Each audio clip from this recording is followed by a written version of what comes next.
Assalamualaikum warahmatullahi wabarakatuh.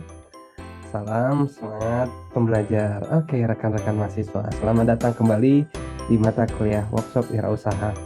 Kali ini kita masuk pertemuan ke-6. Nah, di pertemuan ke-6 ini kita akan ngebahas tentang bagaimana cara mengenali peluang dan bagaimana cara kita melakukan analisis SWOT, gitu ya. Jadi, salah satu faktor penting untuk seorang wirausaha adalah bagaimana dia bisa melihat suatu peluang yang ada, kemampuan jeli ketika melihat peluang yang ada dan bisa dikonversikan dengan cara memberikan suatu solusi berupa produk atau jasa, sehingga membuat bisnis tersebut akan menjadi diminati oleh banyak audiens, gitu ya, oleh para customers. Mereka mencari solusi yang tepat melalui dari bentuk produk atau barang jasa yang rekan-rekan tawarkan.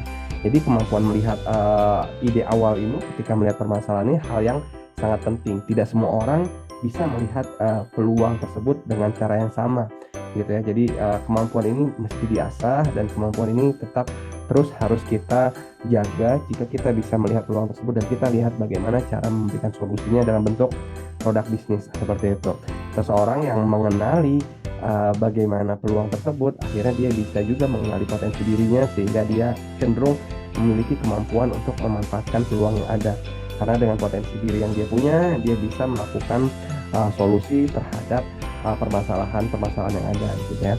Jadi permasalahan tersebut kan bisa dari permasalahan atau dari kebutuhan bisa kita konversikan bagaimana membuat suatu produk bisnis atau produk jasa, gitu ya.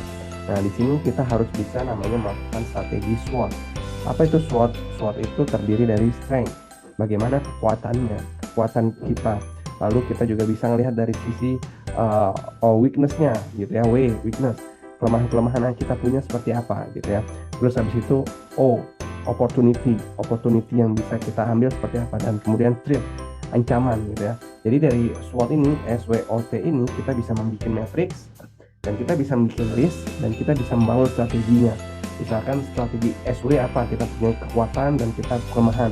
Habis itu SO-nya apa, kita punya kekuatan dan opportunity-nya. Atau bahkan OT-nya, ada opportunity tapi ada juga ancaman, gitu ya. Nah, ini bagaimana strategi untuk menanggulanginya, seperti itu. Nah, oleh karena itu apalagi dengan W dan T. Nah, ini W dan T ini udah kita weakness dan juga ada threat-nya atau ancamannya. Nah, di sini kita harus bisa strategi adaptasi atau kita melakukan strategi perbaharuan agar kita bisa menanggulangi kelemahan kita dan kita bisa terhindar dari potensi-potensi threat-nya, gitu ya.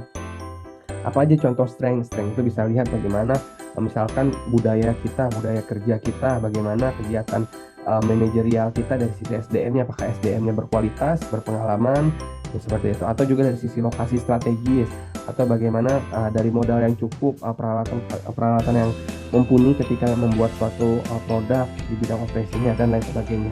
Itu merupakan contoh-contoh dari strength.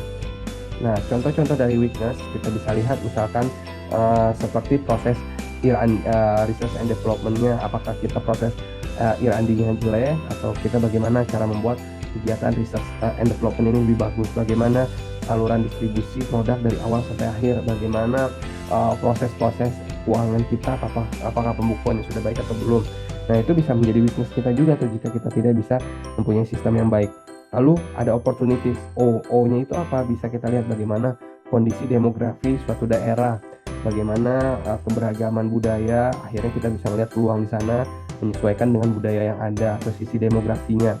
Terus habis itu bagaimana pembangunan ekonomi di suatu daerah, gitu ya, bagaimana hubungan diplomatik dari antar negara bisa berimpact terhadap bisnis kita, bagaimana kebijakan-kebijakan pemerintah yang bisa menguntungkan dari sisi bisnis kita dan kita bisa melihat ada peluang apa aja dari kebijakan yang telah dibuat pemerintah. Nah, itu contoh-contoh dari opportunities. Terus ada juga ancaman, gitu ya. Ancaman ya seperti ancaman yang kita lihat, pandemi COVID, habis itu ancaman resesi tahun depan, atau bagaimana peraturan pemerintah. Jadi peraturan pemerintah itu juga seperti dua sisi koin, bisa berupa opportunity, bisa juga berupa threat, ancaman untuk suatu bisnis, seperti itu. Jadi bagaimana persaingan menjadi semakin ketat, itu adalah contoh-contoh threat. Nah, dengan kita mengetahui threat-nya ini, ancaman ini, sehingga kita bisa lebih mawas diri dan kita bisa bersiap diri untuk memperbaiki bagaimana kekuatan kita dan opportunity yang ada untuk menanggulangi kelemahan, weakness, dan juga menanggulangi dari sisi ancaman-ancaman yang ada. Seperti itu. Oke, sekarang rekan-rekan mahasiswa silakan memberikan contoh SWOT dan analisa suatu perusahaan besar gitu ya. Nah, itu nanti akan menjadi pertanyaan di forum, dan rekan-rekan silahkan analisa suatu bisnis dengan teknik SWOT. Dan dari situ rekan-rekan akan saya review dan memberikan penilaian. Dan jangan lupa dikerjakan kuisnya, karena forum dan kuis itu wajib untuk absensi dan penilaian mingguan. Demikian pengantar materi di pertemuan ke-6.